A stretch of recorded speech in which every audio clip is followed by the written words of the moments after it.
Is there an ayah or a hadith that you find yourself going back to a lot and dissecting and reading and almost living your life by? Does one exist? يوم لا ينفع مال ولا بنون إلا من أتى الله بقلب سليم. Who would have thought in the 1950s, when Muslim migration to Britain started, that in 2023 there would be 5 mosques in Cambridge and they're so full for Salat al-Taraweeh prayers that people have to pray outside in the rain, which is our reality.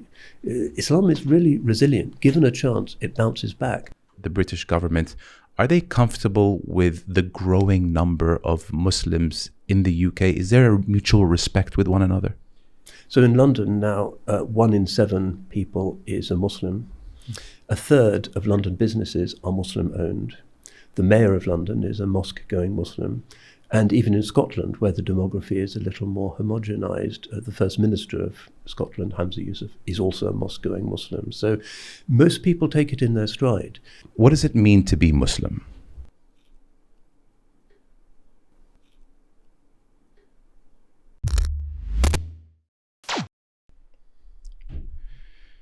Bismillah ar-Rahman ar-Rahim. Welcome to the Mo Show podcast. Tonight, I have a special episode with someone who very fortunately agreed to come on my show, really, I think just maybe 10 or 12 hours ago.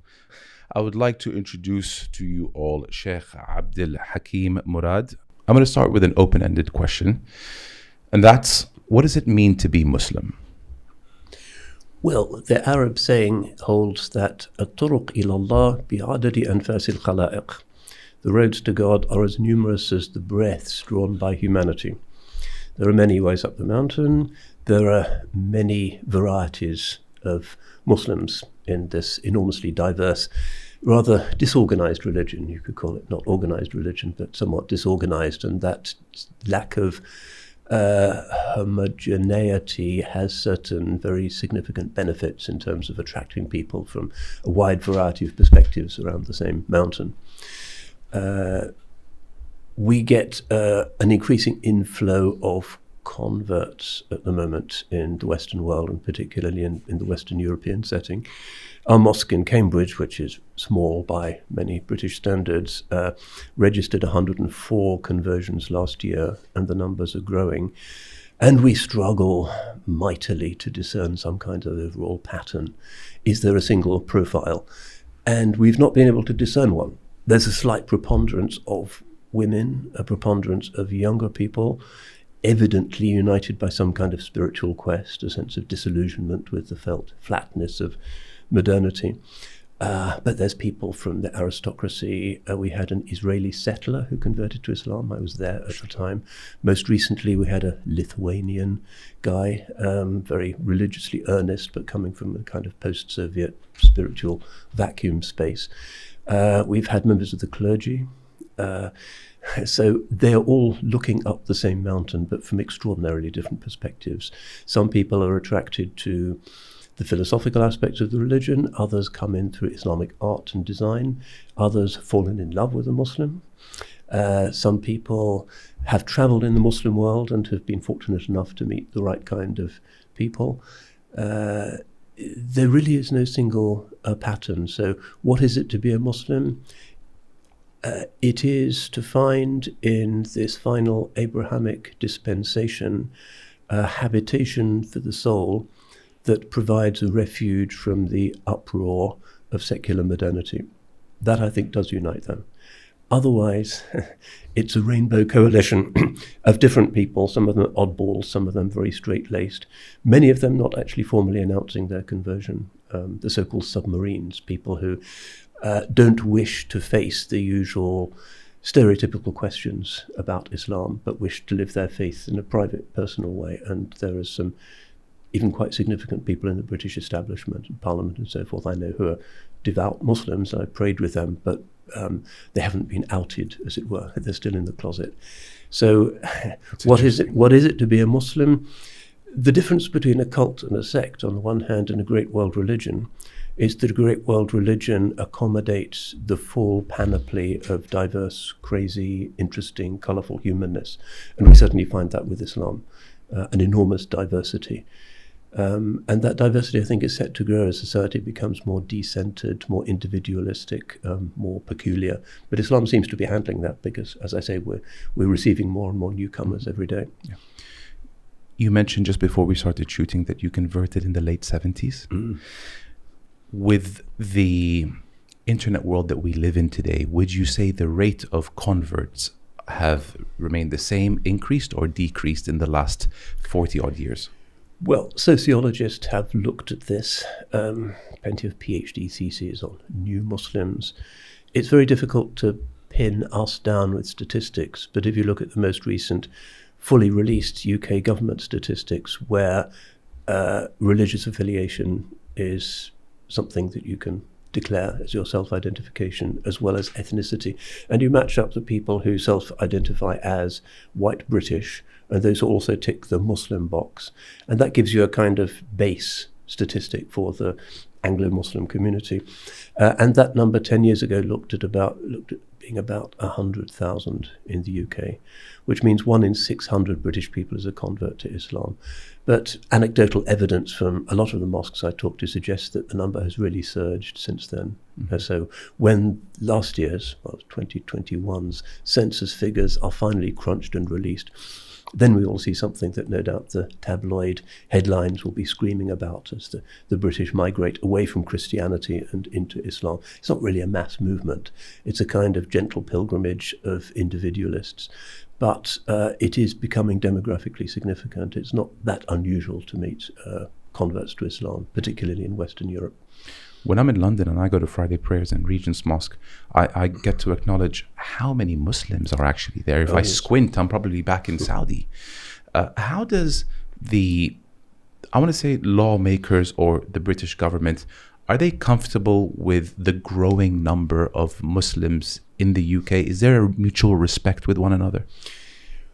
Well, it's acknowledged that given the demographic collapse of Western Europe, the average British woman now has just over 1.5 babies, and the aging of the population, which has very threatening economic consequences, as a smaller population base of young working people supports an increasing number of retired people, that immigration and therefore religious and ethnic diversity is inescapable if the country is to survive economically.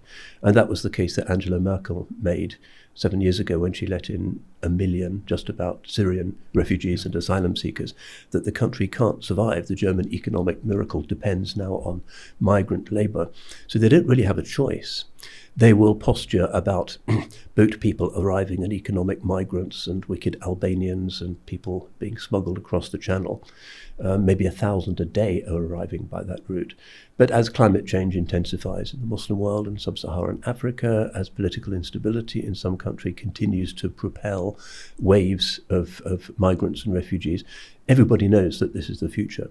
So in London now, 1 in 7 people is a Muslim. A third of London businesses are Muslim-owned.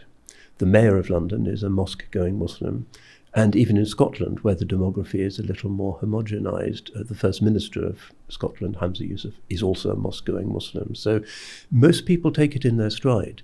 I think that the English temperament is not quite as jumpily anxious about this as, say, the French or some of the Nordic countries. And they recognize that during the COVID pandemic, for instance, the first 3 National Health Service doctors who died of COVID because they were at the front line in the hospitals, they were all Muslims. That without the Muslim demography, the health service wouldn't have coped with COVID. So that is generally recognized. There's more intermarriage, there's more intermingling of people and religions at the workplace, and most people are pretty cool with the Muslim presence. Of course, there are xenophobes on both sides. You know, there's Muslims who have a panicky and xenophobic attitude to the great Satan and to the West. But those fringes tend to be still on the fringe, I would say. The far-right politics, which you see in France, some other European countries, hasn't really gained a major foothold in the United Kingdom. I think there's historical reasons for that, but also a kind of English Anglo-Saxon pragmatism that recognizes that this is something that is an inescapable change.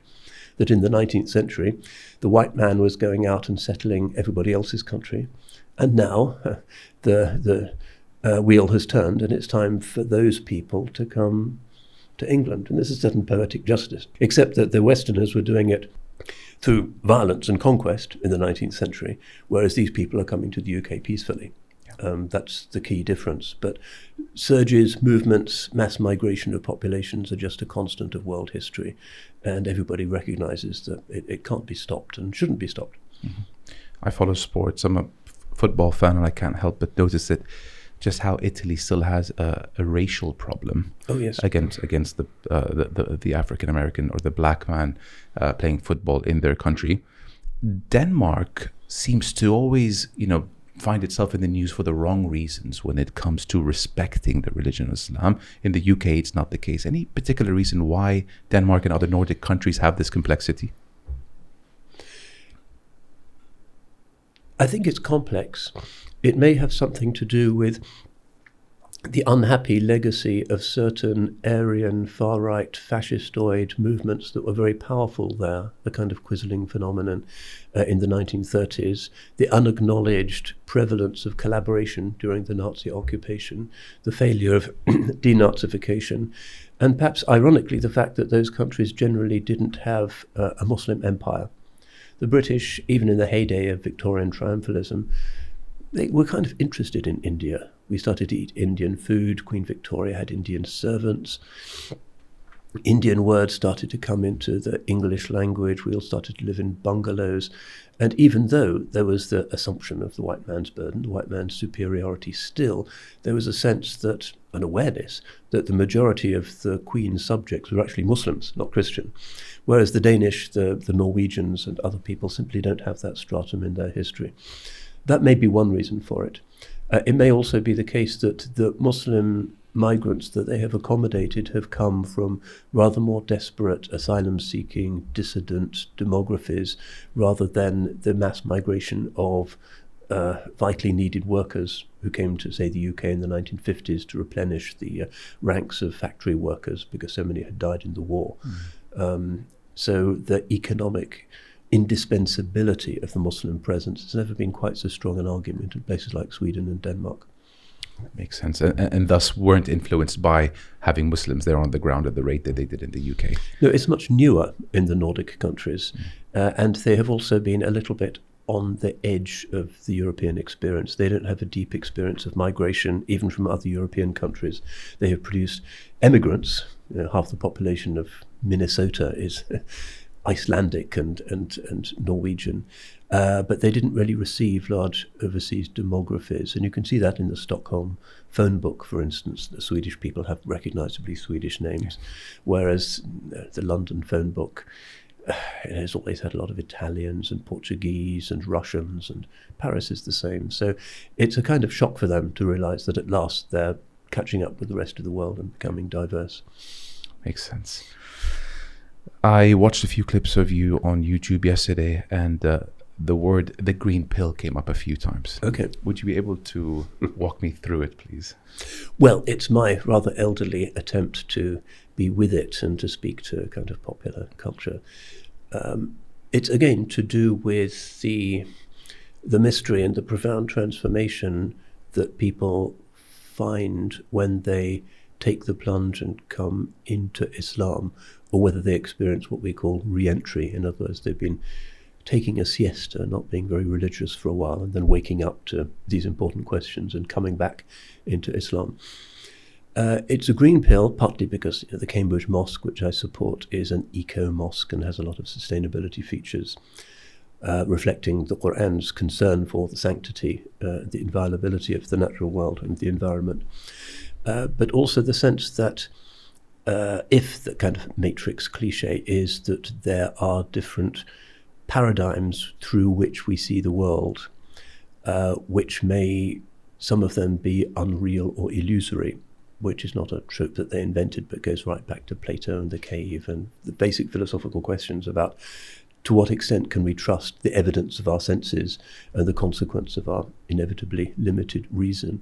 How real is what we take to be the environment around us?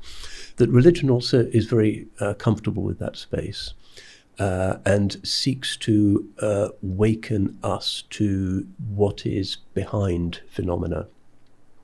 The senses perceive just the surface of things.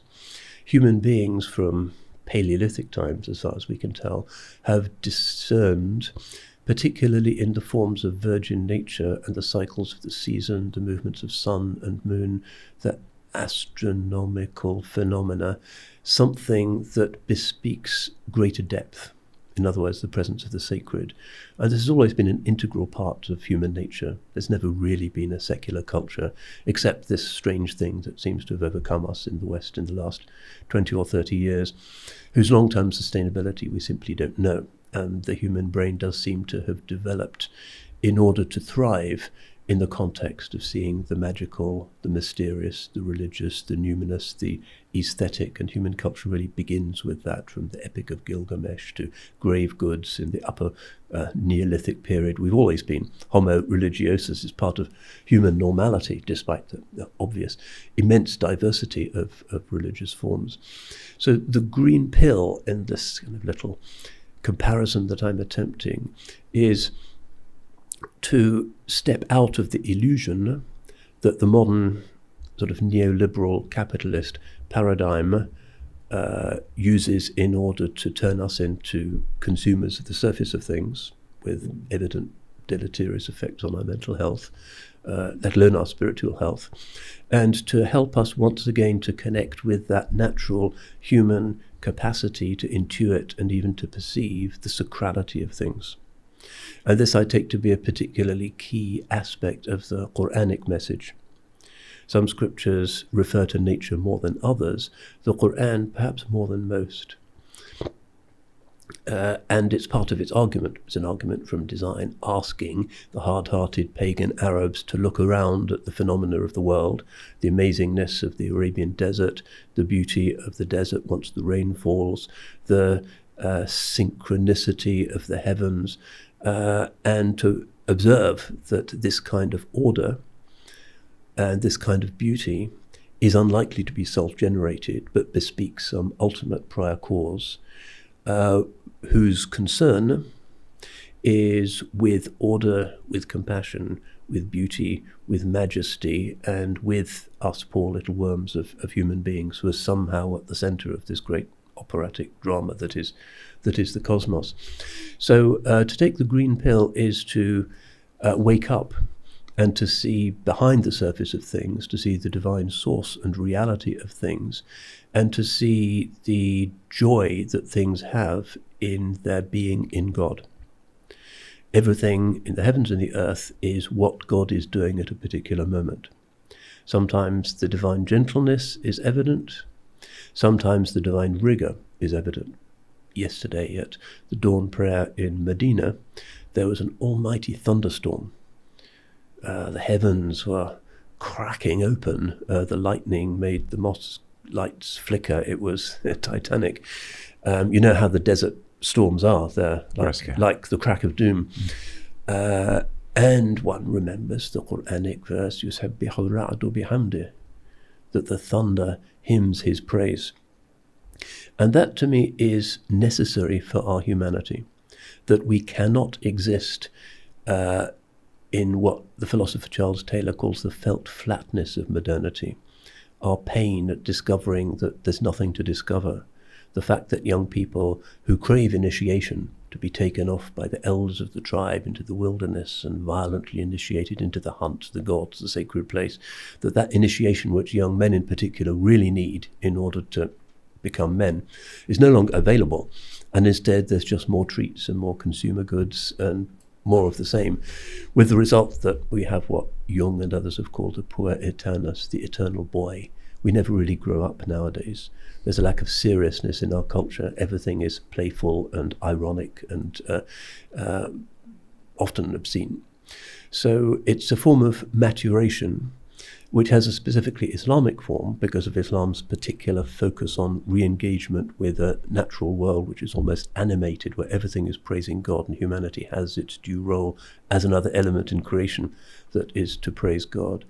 But it's also, I think, more universally a reconnection with what is primordially human, with what Muslims and the religion calls fitra.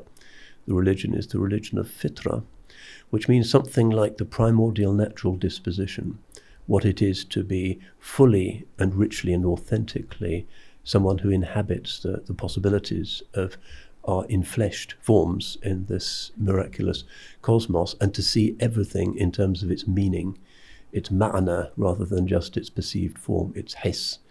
So yeah, it's opening one's eye, the eye of the heart, the spiritual eye, and thereby rejoining human normalcy. It's not an unusual thing historically, it's what we're for.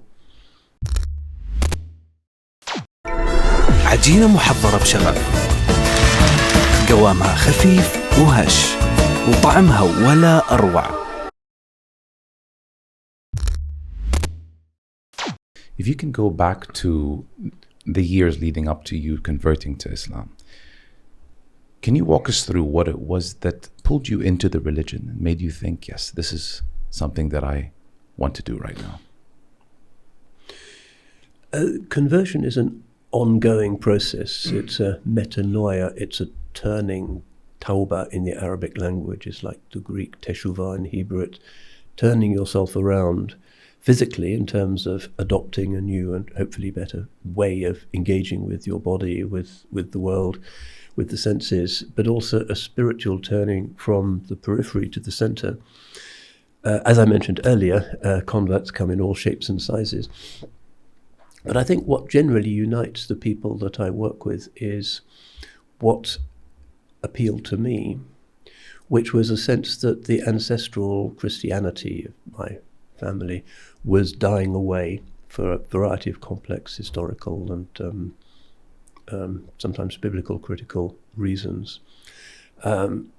Looking at my grandparents' generation, chapel goers, they didn't drink. This was the age of temperance Christianity. My grandfather marched up to the Bible in the chapel in Norwich.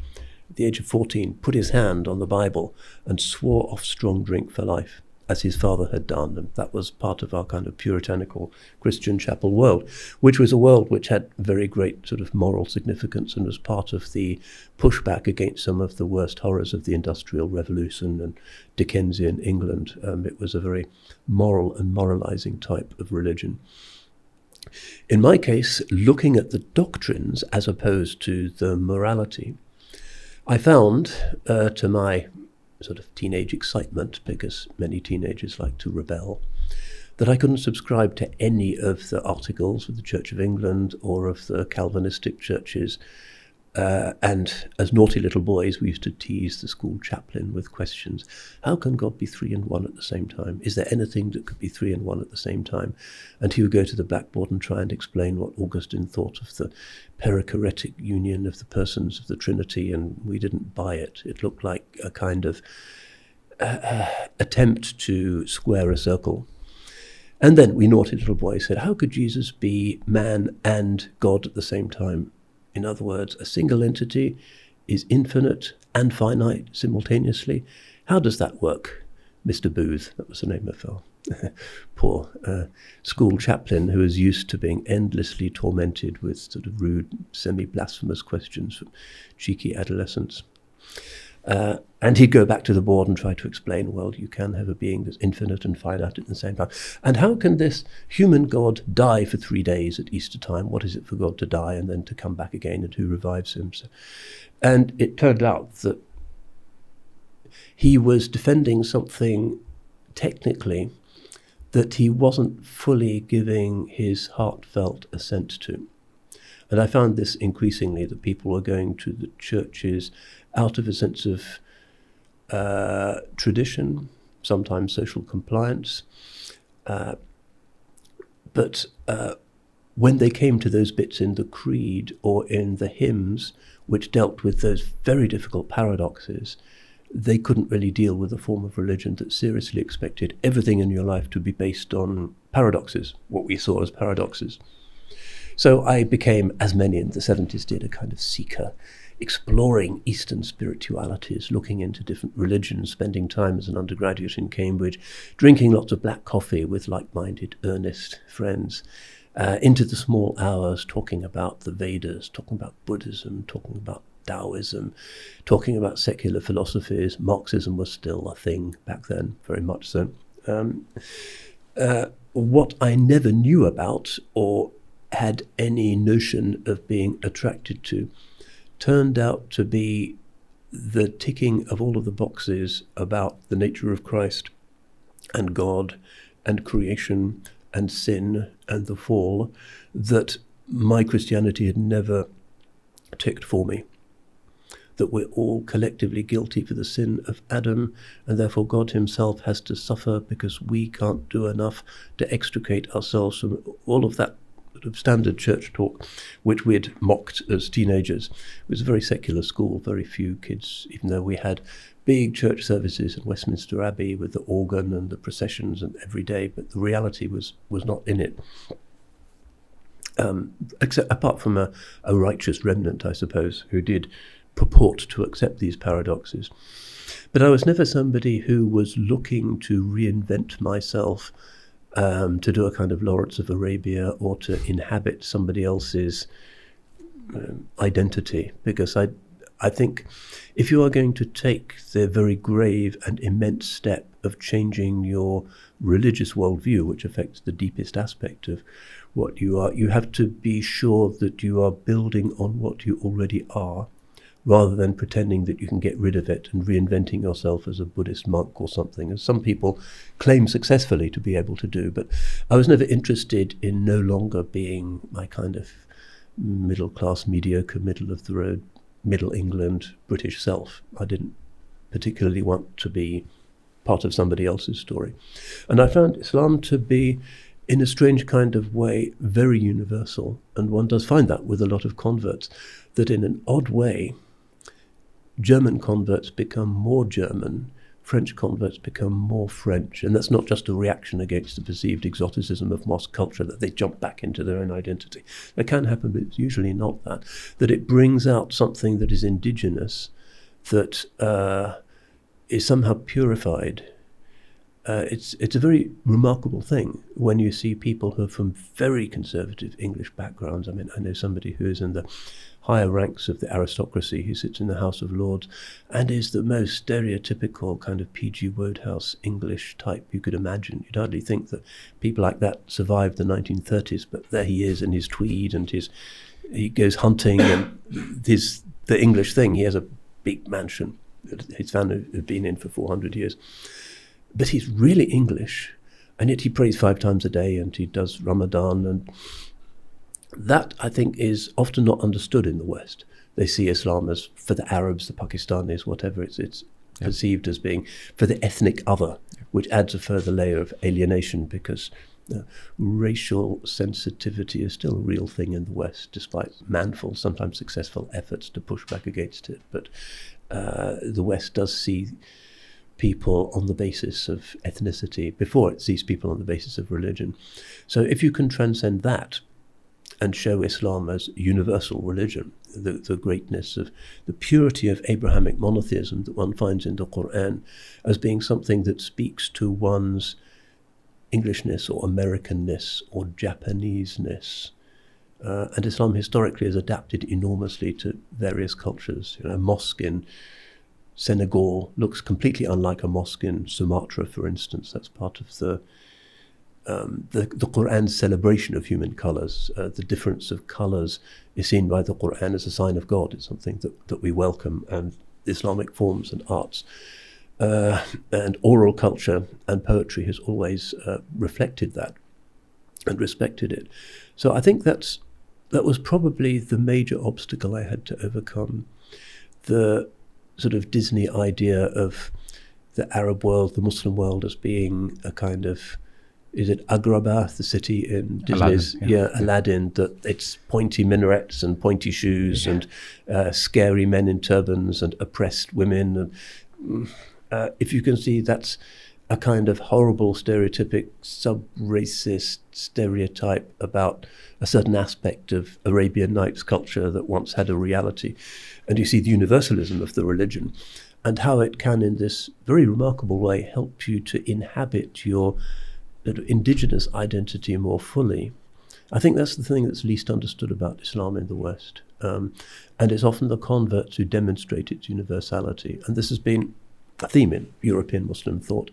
Ivan Agueli, was from Sweden, but wrote mostly in French right at the beginning of the 20th century, regarded as the founder of European Muslim theology and thought, reflected in a very interesting way on the intensification of the particular by the embrace of the Islamic universal. There's some very remarkable essays about that, which I think, if it were better understood, would help Muslims to integrate, would help people to see Muslims as people who can integrate and perhaps even enrich local narratives rather than challenge or deconstruct them, or whatever the xenophobic or anxious identity politics of the far right might wish to trade on. Does it irk you? Does it bother you that we live in a world now where there's so much confusion amongst the youth in wanting to be something different to how God created them? I think that what religion will want to look at most carefully is the enormous human pain and suffering that is propelling people into entertaining ideas about themselves that might be objectively absurd. The otherkin movement, which is gathering traction now in the UK, but in America is very well established, is people being convinced and proclaiming to the world they are in fact elves. So they have cosmetic surgery, they have their ears made pointed, they have their eyes yellowed, and you can see them now. But it's more an American than a UK thing, because all good things come from the West. But they would say self-identification is the essence of authenticity. We will not accept the imposition of somebody else's idea of who we are. If I believe I'm a badger or a stoat or a Martian, that is truly who I am, and you are harming and oppressing me if you don't allow me to inhabit my own chosen identity. That's the narrative. And this is, if you like, the end point of the subjectivizing of human identities unleashed by the Enlightenment. 250 years ago, Diderot, Condorcet, and so forth, Kant to some extent, were saying, we need to throw off the false consciousness imposed on us by religion. Christianity comes from churchmen, it comes from Jesus of Nazareth 2,000 years ago. If we comply to that, we're not being true to ourselves, and we are living in a state of inauthenticity. And much of modernity is a quest for the authentic and a search for a kind of disalienated sense of self. And so what the Enlightenment said was, well, now it's not religion or God, but it's man that is the measure of all things. And this became humanism. Whatever conduces to human beings' teleological expansion into that which they fully feel called to be is the expansion and the enrichment of their identity. And nobody has the right to obstruct that unless they're breaking the law. If you say, I believe in mass murder, well, you're not allowed that. And that's the basis of the sort of social contract on which sort of Rawlsian liberalism depends. But where does that stop? What if you have a culture that is so given to the construction of dreams through social media, Netflix and the rest, that people prefer to inhabit some kind of metaverse or alternative reality and become convinced that indeed they are elves, indeed they are UFOs, indeed they are badgers or rabbits? Is that also encompassed by the humanistic vision? And that the answer to that generally is yes, particularly from the postmodernists, to reject all categories. There is no gender, there is no nation, there is no identity of any kind. There is only the sense of intensity lived and experienced and enjoyed by the self.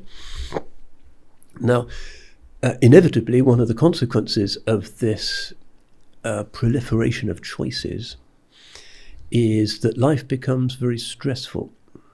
There was a time when everybody's choices were very circumscribed, when you didn't even get to pick your marriage partner, for instance. You didn't get to pick your career. Your father was a shoemaker, you could be sure that your grandchildren were shoemakers, and you spoke a particular dialect and you lived in a particular area. My ancestors, if you look at their family tree, for 150 years they lived in the same street. And then in about 1750 they moved to another house in the street in Norwich. 50 years later they moved back to the original house. That was their life. They lived in this small English town, and they had a certain fulfillment because they knew, we make shoes, we have a clothes shop, we sell hats, we married the girl next door, And there was a certain sense in which people's aspirations, which were humble, could actually be fulfilled and they could die happy. Nowadays, people are told their aspirations are infinite and they can be whatever they want. Choose a gender, choose a nationality, choose whatever it might be, choose a species. And that proliferation of choices is experienced as a form of human enrichment and liberation. But of course, young people going through hormonal shifts in their teens, looking at the confusion of the world, already depressed by climate change and a range of other existential threats, are overwhelmed by the range of choices. They no longer have any stable coordinates. There are no certainties any longer. They might grow up thinking, I'm a girl, but nobody can any longer tell them what that means, because you can't define gender any longer, because it oppresses people who are non-conformist or whatever it might be. So young people are being liberated into a space whose indefinite contours and whose infinity of options is actually not liberating but profoundly oppressive. And so they exist under this huge burden of the superfluity of choices, which is why we have this mental health pandemic at the moment. World Health Organization released a report recently talking about the already acknowledged crisis, particularly in what they call the core Anglosphere. That's the British and our former white possessions, including the United States. Where in the UK at the moment, of the 18 to the 24 age band, 44% of young people self-report psychological difficulties that are regarded as stressing or critical. 44. And I teach at a university. I see this all the time. Students who have very little resilience. They can't cope with this world of endless possibilities and no fixed coordinates. As a species, we're not designed for that. We have certain limitations to how we can reinvent ourselves, which are pretty finite. So, we have all kinds of very advanced social pathologies at the moment, particularly in the Anglo-Saxon world. Interestingly, the same report, which I was reading just yesterday, said that the country with the lowest rate of anxiety and depression issues is Venezuela. There's something about the kind of Mediterranean, salsa, relaxed world that's actually very healthy, and a society which in many ways still recognizes what is a man, what is a woman, their beauty contests. It's still there are coordinates that people can live within. Some of the Central African countries also do very well. Democratic Republic of Congo, it seems from the statistics, has a far better rate of mental health well-being than the Anglo-Saxon world. So this is perhaps the end point of the Enlightenment project, to liberate us from the alienations of religion by enabling us to be truly ourselves, but without any philosophical or even neurological definition of what that self might be. So everything depends on the self. Who am I? I assert myself, I discover myself, I express myself, but nothing is telling me what I am, what is the self. It's ironic, actually, because you'd think that a country that has everything, a first world country, would be able to address issues pertaining to mental health. You look at Japan and their suicide problem there, and it's one of the most advanced countries in the world. You touch on Venezuela and Congo as being the furthest away from having mental health issues. Does it bring truth to the words, less is in fact more? That seems to be the conclusion of the UN report. It's not primarily an attempt to diagnose the condition. Where does this come from? They do talk a bit about access to internet broadband positively correlating with mental illness. That does seem to be fairly consistent, particularly people who are online for more than about 5 or 6 hours a day. The thing itself is not damaging, but if it becomes the center of your life, it seems that it does affect the brain's normal functioning. And there are very extreme forms of that. For instance, pornography addiction, which is known to permanently damage the brain with dopamine loops, and that's particularly corrosive because the brain is really not designed for endless pulses of desire and extreme imagery. We're not designed for that at all. We're designed to be hunter-gatherers in the African plains, throwing a spear at a mammoth every few days and then sitting around kind of sleeping or telling stories. That's human normality. And in our technologically enabled world, our cyber world, we've grown so far from that we're just not inhabiting a proper habitat for human happiness. So, internet use has something to do with it. There's also interesting speculation about soft plastic pollutions, that societies where there is a lot of soft plastic use and the presence of certain microparticles and microplastics in the water supply and the food chain does seem to be associated with certain rising sort of forms of mental distress. But it's not really well understood because it's really recent. Even 30 years ago in England, the pattern was reversed. Most depression and anxiety was amongst the over 65s, and young people were pretty carefree. My generation was pretty happy. In the 60s and 70s, it was kind of fun, and we were not worried too much about things. And we certainly never thought about having a mobile phone or online oceans of extreme images or the stuff young people are tempted by today. It was a more innocent world. But now it's the young who are suffering. I mean, I'm an educator. I teach at a university. I see students in tears. I see them with essays that don't make any sense. I see a real lack of resilience amongst young people. Less in continental Europe, it seems. Interestingly, of the Arab countries, the one that scores best is actually Tunisia. You might want to reflect on why that is, that they have pretty good mental health outcomes. But it's, we are struggling at my university to figure out how we adjust the examination system, how we deal with students that find it very difficult to be physically present in a lecture room, students who never appear at all and we don't know where they are. And you have to send the porter of their college to talk to them and they appear in their pajamas and nobody's seen them for weeks. This is increasingly common. Even 25 years ago when I started my academic trajectory, we hardly ever saw that, but now it's become almost the norm. So we don't know where it's going. Yeah, just wanted to add to that. The phone is a weapon, really, being so dependent on it. Yesterday I had some friends over for sahur. It was about 5 or 6 of us. And at one point, me included, I noticed that we were all on our phone. I put it down and threw a topic out there because it's depressing that we're 6 of us together and, we haven't been together in the last month. How are we not talking to one another? Yeah, and part of the beauty of the traditional Muslim lifestyle is the idea of the majlis, physical proximity of people. I think sitting on the floor or on low cushions is actually a very good way of making people feel less separate. If we're sitting like this with a table and chairs, there's a certain gulf that separates us. But the traditional, when I was living in Saudi Arabia, I used to attend classes of my really ancient sheikh in Mecca. And it was like a scene out of the Middle Ages. And he would be sitting, he used to smoke a shisha with a'shab, with spices and so forth. Really old guy, and sometimes you'd wonder if he was still alive. You kind of sit there during the class, and then you saw the bubbles in the shisha, and you relaxed. And there were these sort of young students around him reading these texts, and he was a kind of miracle of erudition. I've never seen such rapid recall. He was in his 90s, but had this incredible oceanic, like a hard drive in his head. He knew everything, and if there was a mistake in our text, a misprint, he'd kind of come to life and say, "La." And we would correct the printed text because his memorized text was the authentic one. Very impressive, very inspiring. But there was something very human about it because we were sitting on the floor, somebody would bring in tea.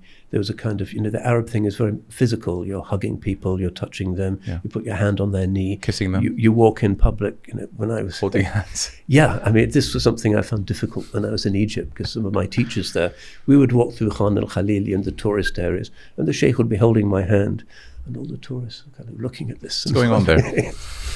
But at its best, the Arab culture is very physical and healthy, and as a species, we do need to have physical contact with each other. And I was talking to in England, we have a loneliness epidemic now. We even have a minister of loneliness in the UK because it's such a. So I talked to somebody who does the hair of old people, and she was saying this is the only time they ever get touched. And you can feel when you put your hands on their heads, this is kind of the best thing that's happened to them for months. Somebody is touching me. Generally, the families are not looking after the old. They're in care homes, so-called concentration camps for people who are no longer of interest to a kind of youth-obsessed society. It can be quite horrifying. But nobody touches them. They just sit staring at daytime TV all day and porridge spooned into their mouths 3 times a day. And it's as lifespans stretch ever on in the West into the 90s and beyond, but the physical health doesn't really catch up with that. This is what people in our enlightened civilization increasingly have to look forward to. Yeah. At my grandmother's care home, I asked the lady who was in charge of this place how many people in this care home, where there were about 30 people, received visitors at Christmas. And she said, just you and somebody else. Wow. Otherwise, they're just completely abandoned, even when people's families are living nearby. So this is individualism, which results in an enormous amount of human suffering. So I think that really, instead of religions moralizing, which tends not to achieve much and just makes people angry and defensive, to look with compassion at the victims of the modern system, the asylum seekers drowning, the enormous disparities of rich and poor, the abandonment of the elderly, and also to feel sorry for the young people who are so confused about their identity that they might go through extreme surgical procedures which they might regret, and that whole thing which even secular thinkers in the West are struggling with at the moment. So instead of turning it into a kind of sermon issue, just to try and understand the pain that young people go through, why are they in tears, why are they so frail, why are they self-harming, particularly the girls, because generally this is a phenomenon that seems to affect young women more than young men. Young men don't cut themselves, young women do. It's and it makes the discussion quite interesting, in this part of the world where many people think the way of modernization is the emulation of a more materially successful civilization. And that has been part of the kind of Arab crisis since the 19th century.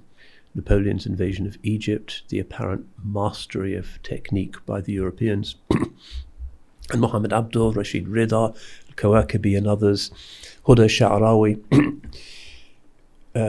initiated the discussion about how we take the best of the West and leave the stuff that is not in accordance with our traditions.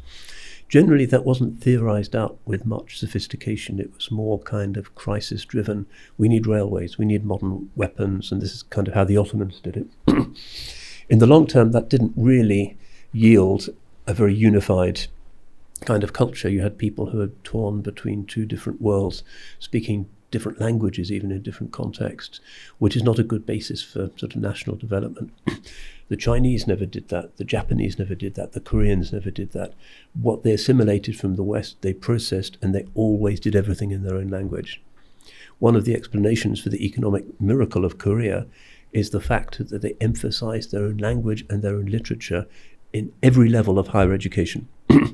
Whereas in a place like Algeria, you find if you study medicine, you have to study it in French. And that is a major factor in the economic retardation of those cultures, that everybody is kind of living in a binary existence. So that seemed inevitable when the triumph of the West was so overwhelming and the West was physically administering most of the Muslim world. Now, when the Anglosphere in particular seems to be hurting so much, and the triumphalism has died away, it becomes a more ambiguous and I think more interesting discussion for Muslim countries, because we can see that the Western model, if it's leading to 44% of young people with diagnosed mental health issues, that's not necessarily what we want for our own young people. Let's be a little bit more selective, not in a xenophobic way, but learn from the mistakes of others rather than in the kind of Ataturk style admiringly convert to whatever is foreign and abandon and even persecute what's indigenous. So I think the discourse now is going to be a little bit more interesting and a little bit less one-sided as a result of this evident crisis of Western civilization.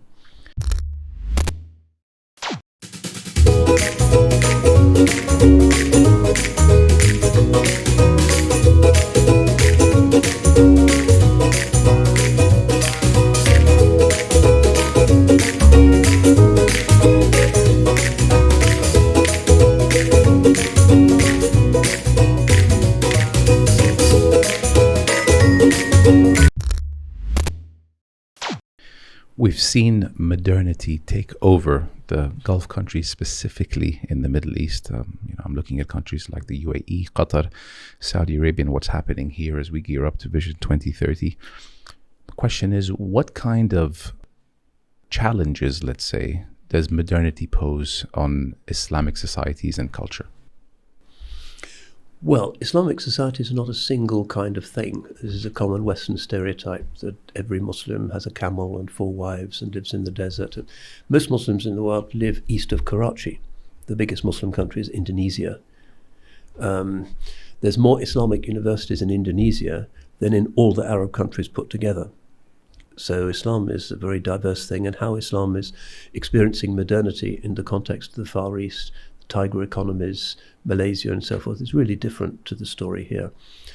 How Turkey has negotiated it, how sub-Saharan African Muslim communities have negotiated it, how the Muslims in the former Soviet Union, the Uzbeks and so forth, it's a range of different responses. But still, it's a little bit like that distressing scene in Dances with Wolves, if you remember the Kevin Costner movie. Classic. Where the native people, with their simple, harmonious way of dealing with the sacred and with the animals, finally realize that the white man is going to be everywhere and is going to take everything, and that their own ways are doomed. And they just look to a future that is no longer a future. Some of them hold on, but of course the situation of Native Americans who used to have the continent and are now reduced to often alcohol-sodden reservations, thinking about their glorious, in many cases, really glorious past, while the white man is going to the chain store and doing his oblivious materialistic things. It's very tragic. The native Aboriginals in Australia, the Maori people in New Zealand. Is that the fate of the Muslim world? It doesn't look like that, because the Muslims have a form of religion that is universal and that is extraordinarily resilient. Who would have thought in the 1950s, when Muslim migration to Britain started, that in 2023 there would be 5 mosques in Cambridge, and they're so full for Salat al-Taraweeh prayers that people have to pray outside in the rain, which is our reality. Islam is really resilient. Given a chance, it bounces back. The people are converting to Islam despite the prejudices, and sometimes the prejudices pique their interest. What is this evil religion where you cut off everybody's hands and you beat your wife? And I need to read about this. And sometimes when they read genuine academic studies of Islam, they kind of think, it's the opposite of what everybody is saying. And ironically, some of the Islamophobes become Muslim. And we've seen that in some of the far-right circles in Europe, where some of the leading far-right politicians have actually annoyed and amazed the sociologists by converting to the religion of the despised, unchosen underclass. In the Middle East, is it the Dancing with Wolves scenario? The white man has the technology and the iron horse, and our ways are just destined to vanish like the Iroquois and the Sioux Indians. Hasn't really worked that way, because the extraordinary resilience of the monotheistic principle itself, and in many ways the capacity of Islam to be decentered, I think, has helped. In the Soviet Union, where there was a deliberate campaign to destroy religion, museums of atheism in every city, and most of the imams were shipped off to the gulags and never returned, and almost all the mosques were destroyed. I was there during the 80s, during the communist period. On Karl Marx's birthday, I went to the burial place of Imam al-Bukhari, the famous hadith scholar. Of course. It wasn't on the tourist track, but somehow I managed to find my way there, little village not far from Samarkand. And I got talking to a local person who looked just like a typical Soviet, and then turned out, this is Ramadan, we're fasting, and we're from the Naqshbandi Tariqa, and we keep our traditions going, and we pray in our houses, but of course we're good party members, and we toe the line. So on the surface, things seem to be completely compliant with this Western totalitarian anti-Islamic ideology. And then communism vanishes. Nobody's a communist now in Uzbekistan. After 80 years of intensive brainwashing from a very young age, gone. Yeah, it's a bad dream. And the mosques are full again, and they're rebuilding mosques and the hijab, and it's all coming back. So I think that in the longer term, one has the not just the responsibility, but the right to be optimistic. And I see in the region so many thoughtful young people who don't just want a world of shopping, but want to have ideas and want to engage with world religions and thought and art and the deeper things. That was not so much the case, I think, 30 years ago, but now I do see a kind of more reflective, not post-consumer, but at least skeptical consumer attitude, not living by bread alone. So I'm cautiously optimistic about the region, not just because of the depth of their Islamic identity, which is just there, but trying to figure out how to express itself in the context of this weird, late capitalistic kind of bacchanalia of consumer stuff, but is innate in human nature. We are religious beings. We've always sought for truth. We've sought for beauty. We want to know what is the basis for morality. And sooner or later, I think that will break surface. So I don't sermonize too much about shopping malls in Dubai. This is just something that people are working through.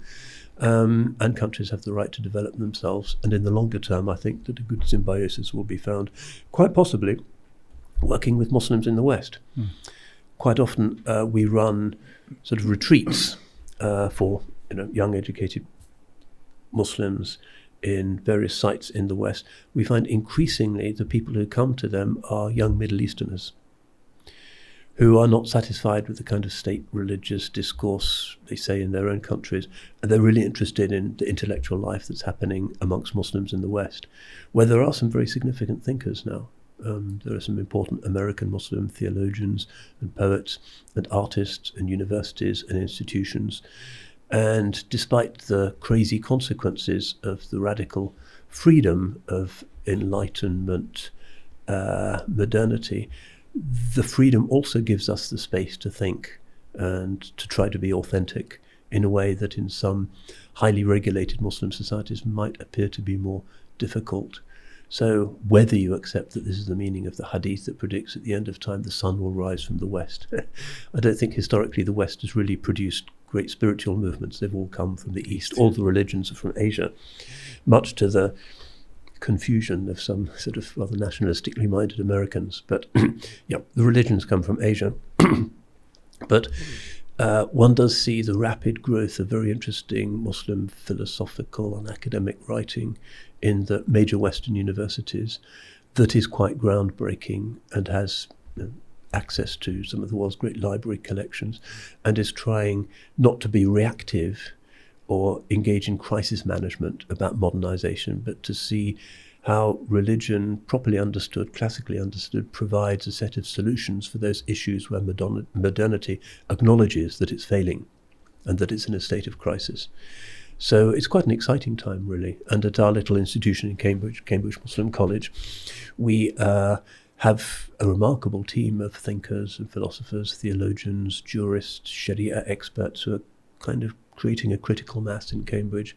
It's young, yeah? It's about a decade old? Oh, we've been going just for 10 years. 10 years. Yeah. I mean, my day job is teaching at the university, but I also kind of moonlight in my own college, Cambridge Muslim College, which is about upgrading the skill set of imams and Muslim community leaders, mostly for the UK context. And it's really very exciting to see the sort of energetic brilliance of some of the young people, and how once ways of engaging modernity with tradition are intelligently presented to them, they kind of relax and find their identity coalescing into a single identity, and then they go up like rockets academically. We've had people who've become professors in major universities after just a short time with us.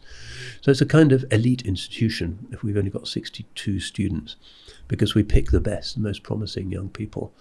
But it's very exciting to see how the classical texts of Islam, which come from such a different time and place, can still inspire and galvanize young people and enable them not just to be demolishers of modernity in a kind of stupid fundamentalist way, but healers of modernity. I see our role as being not combative but therapeutic. And I think that it's likely to be much more successful if we go along that track. A question I ask my guests from time to time, but with you I think it's very fitting. What's a subject that you feel should be taught in school that until today on an elementary level is not being taught? I think they definitely need more biology, and particularly human biology, that will help them to make sense of the current confusions over gender identity. If you've been brought up on a farm, you won't have those confusions, because you can see the bull is not like the cow. Gender is real. You ever heard of a bullfight in Spain with a cow in the arena in the name of equality? It's just not how nature works. No. So once they realize that there are certain intrinsic differences that are not inequalities as such, they tend to relax a little bit and have a clearer sense of their identity. And also, what I think is particularly important, an awareness of their appurtenance to the natural world. We tend to be very discarnate, almost kind of cybernetic beings that don't engage much with the natural world, which is our normal habitat. So I think stronger engagement with nature, an understanding of how nature works, an understanding of ecosystems. We need to train them to deal with what are likely to be the calamitous consequences of global heating and climate breakdown, which is already... It was raining all day yesterday in Saudi Arabia. How often does that happen? The desert is green, things are changing. So we need climate change awareness, I would say. But also with an exposure to the world literatures that talk about the profundity and the spiritual intensity that comes from the contemplation of nature. Which sometimes the native religions of the West have underestimated. The natural world is from the fall, it's evil, it's the flesh, and we need to transcend that. I think that's very unhealthy. I think we need to be schooled in an awareness of the creation that is praising God, that is redolent with the fragrance of transcendence, that beckons us to a sustainable and harmonious interrelationship with itself, rather than our current role, which is basically as terminators of the biosphere. Young people are passionately concerned about climate change. It's the number one issue for them, certainly in the UK. And they need to be given school topics that enable them to think seriously about that and to realize that these crises are not the fault of the religions. They're the fault of secular, consumer, plastic guzzling madness. So it could be a very positive way of introducing ideas of social responsibility, universal ethics, humility, the traditional religious values of frugality and not over-consuming. I think that's a good way of re-ethicizing the curriculum, which has become very kind of career and empirical in its orientation, and to bring it back towards something that's more ethical, that's more aesthetic, and latently also more spiritual. I want to know if there's a human behavior out there that bothers you. I don't like people being two-faced. I don't like it when they are false with themselves or with others, when they inhabit different worlds as different personae. It's damaging to their own spiritual cohesion, and it's also the source of so much mistrust in society.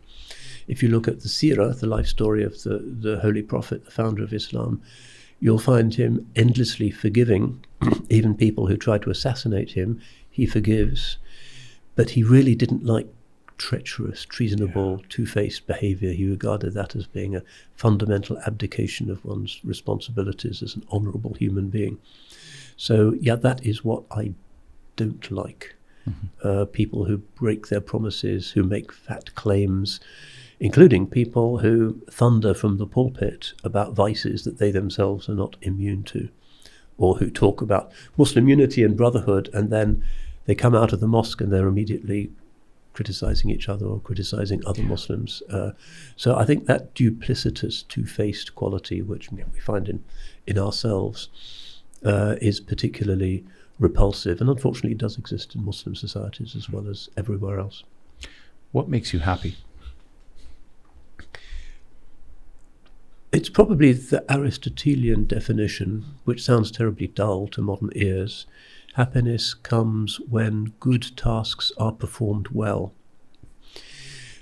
which is to say that if you end a day's work and you believe in the usefulness of your work and you know that you have not behaved inappropriately, that you have honourably discharged your duties, you have a certain sense of satisfaction at the end of the day, which is not really prideful, but which brings a certain happiness. Discharge your duties towards your spouse, towards your children, towards your parents, towards neighbours, towards society. That is likely to bring a happiness that's much more real than buying yourself a new car or going on some stupid spa holiday or pursuing this very illusory will-o'-the-wisp thing called happiness that modernity tries to turn into an income stream for corporations.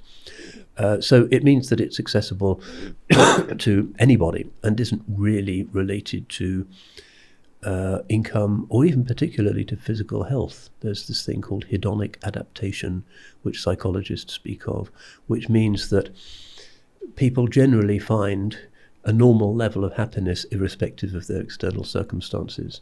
I think it was a Harvard survey that looked at lottery winners and those who'd lost multiple limbs as a result of a motor vehicle accident. And a year later, the levels of happiness were equivalent to what they had been before. People tend to find their own level. And unfortunately, the modern system tends to make false promises. Buy this new shampoo and you look as happy as this stupid person in the advertisement. It's often extremely primitive and crude. But it's perhaps the oldest cliche and the issue that the world religions agree on, which is that happiness comes from following what Aristotle would regard as the virtues, from being a decent and an honourable person who discharges his responsibilities, rather than somebody who kind of treats the world as a kind of buffet of pleasures. That never works. And again, this World Health Organization survey that I was talking about was very interesting in indicating that there's generally higher levels of mental well-being in poorer countries than in the Anglosphere. Yeah. Is there something that you started doing recently that you felt, if only I started doing this earlier? I love this question. Well, probably I have many such experiences to look forward to.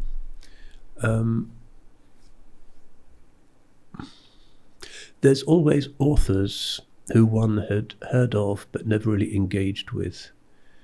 I'm reading a book by somebody called Vasily Grossman at the moment, who's a mid-20th century Soviet Jewish writer who wrote about the Second World War and about what Stalin had done to the country, a kind of gulag author before Solzhenitsyn, but without the religious dimension that Solzhenitsyn brings in. And the prose is amazingly jagged, lucid, visceral, based on painful personal experience, and it's kind of opened up for me a world that I wish I'd inhabited 20 or 30 years ago in order to understand some of the catastrophes that modernity has brought, particularly to Eastern Europe. So yeah, there's plenty of authors, there's plenty of Shakespeare plays that I've never bothered to attend. Operas, I don't think I've ever been to some of Mozart's earlier operas. There's so much in world culture. Chinese poetry, I'm sure, would open up a new world to me. I've never read a Chinese poem. So it's a question of knowing where to graze in the enormously rich pasture of human culture and human experience. As a species, we're so productive and capable of such profundity, and the miracle of the way in which a novelist who's telling you a story that basically is a pack of lies, none of it is true, can really emotionally move you and bring you into the inner emotional life of imaginary people, is part of the profundity and the richness of human life, I think. And there's so much that I haven't read and haven't listened to, so many plays I haven't been to. UNESCO, most of them I don't know anything about. I got into Thomas Mann recently, Death in Venice, which is not what I expected. So, yeah, particularly if you're an academic, you're always thinking, why didn't I read this before? That footnote could have been better. I missed this in this lecture. Somebody's reviewing my book badly because I didn't bother to read Professor X on whatever it was. Academic life is full of regrets and might have beens. Is there an ayah or a hadith, without being too sensitive, or without me imposing any sensitivity, but is there an ayah or a hadith that you find yourself going back to a lot and dissecting and reading and almost living your life by? Does one exist?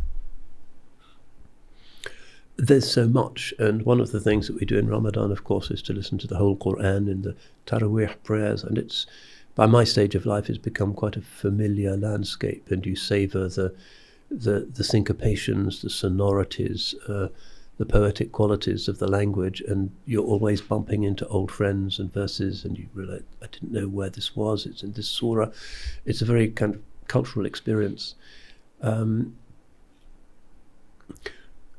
I think that the summation of Quranic religion is God calls you to the abode of peace. And that the heart has to be at ease. So, يَوْمَ لَا يَنْفَعُ مَالٌ وَلَا بَنُونَ إِلَّا مَنْ أَتَى اللَّهَ بِقَلْبٍ سَلِيمٍ, which is really talking about the end times, but is more universal than that. On that day, your family and your wealth that you accumulated will be of no benefit to you. You just have to come to God with a sound heart. And this idea of the sound heart is very important in prophetic teaching. That however smart we may be, tricked out externally, however impressive our bank balances might look, however many numbers or letters we have after our names, if we're not sound and healthy inside, in the heart, none of that will be a source of pleasure for us in either world.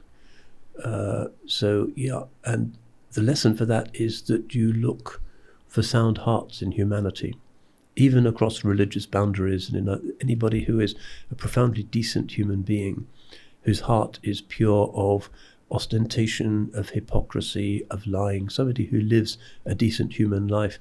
That's a kind of sign of God, and you can be inspired by the presence of God in that individual, because despite the modern media culture which glorifies all the vices, almost every Hollywood movie is an exploration of the excitement of all of the 7 deadly sins. Now everything is upended, that despite that uproar and confusion and the suffering that results, there's still so many good people with sound hearts, including young people, children. Purity is still possible. It kind of wells up from the pure spring of the spirit in human hearts, and it's very difficult to pollute it completely. So my teachers, my Islamic teachers, when I was studying in the Middle East, always emphasized this. Always look for the good hearts. Don't judge by appearances, don't judge by affiliations. Where you see a pure heart, a sound heart, qalbun salim, as the Quran says, there's the presence of God, and you should enjoy that light and be uplifted by what God has done for that person. Fascinating. One that I like, that whenever I hear it, I always think that the world could be a better place if more people read it and incorporated, which is أعمل لدنياك أنك تعيش أبدا. Live for the world as if you will live forever, and live for your afterlife, or the afterlife as if you're going to die tomorrow. Yes, indeed. I wouldn't like to live in this world indefinitely. Not just because of the looming climate change catastrophe, nanotechnologies, artificial intelligence, the various existential threats that modernity is imposing on itself. But I think that the human lifespan is what is appropriate given the capacities of the human mind, and the nightmare Elon Musk scenario of making us live longer and longer and longer. Who knows what the mental health consequences of that would be? As we travel through life, we pick up traumas, shameful memories, missed opportunities, bereavements, regrets, and do we really want to outlive all of our friends and the world that we know, and to be bewildered old people in a cybernetic world of plasma ghosts or whatever it is? I don't think so. I think that the divine wisdom in giving us 70 years and 10 or thereabouts is exactly right, and we should accept that wisdom. So, but who knows what the future will hold? But human nature doesn't change.